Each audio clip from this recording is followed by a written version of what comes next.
Alors, vous avez trouvé du travail? Vos parents doivent être fiers de vous. C'est votre première paye? Vous allez en faire quoi? Tout le monde a besoin d'argent. Bon, c'est sûr, chaque travail a ses difficultés. Et ses inconvénients. Mais avec l'argent qu'on gagne en travaillant dur, on peut acheter et faire plein de choses. On peut s'en servir pour nos besoins de tous les jours, mais aussi pour acheter des choses dont on a envie. Quand on parle d'argent, il y a des choses à ne pas oublier. Laisse l'argent à sa place. Non, on ne veut pas dire dans ta tirelire.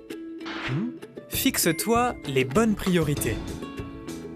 Sois riche aux yeux de Dieu, dit la Bible. Prends du temps pour le connaître et pour devenir son ami. Il t'aidera à te contenter de ce que tu as.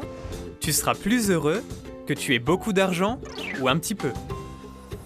Et Dieu sera fier de toi. En Proverbe 23, verset 5, la Bible dit que l'argent peut se faire des ailes comme celles d'un aigle et s'envoler dans le ciel. Alors apprends dès maintenant à bien gérer ton argent.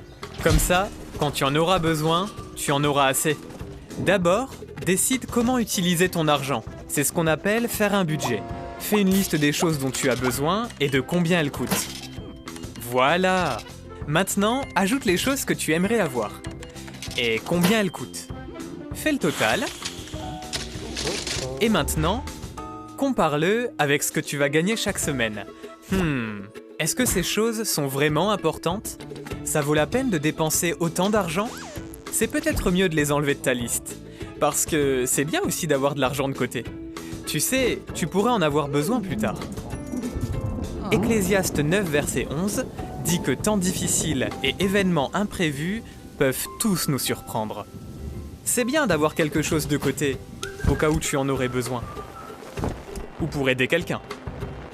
Ou tu pourrais avoir besoin d'une chose qui coûte plus que ce que tu gagnes, en une semaine, ou en un mois, ou même en une année. Alors chaque semaine, mets de l'argent de côté pour... Pardon? Tu dis quoi? Tu ne veux pas attendre? Ah, un crédit. C'est vrai que tu peux faire ça. Mais le crédit a un coût, les intérêts. Et ça peut vite faire beaucoup d'argent. On peut facilement se laisser dépasser par nos crédits. Et on finit par payer beaucoup plus cher que le prix de départ. Parfois, ça peut prendre des années et des années et des années pour rembourser son crédit. Donc, fais-toi un budget et fais tout pour le respecter. Mets de côté pour les imprévus et ne t'endette pas inutilement. Comme ça, tu auras plus de temps pour apprendre à connaître Dieu. En faisant comme ça, tu géreras bien ton argent.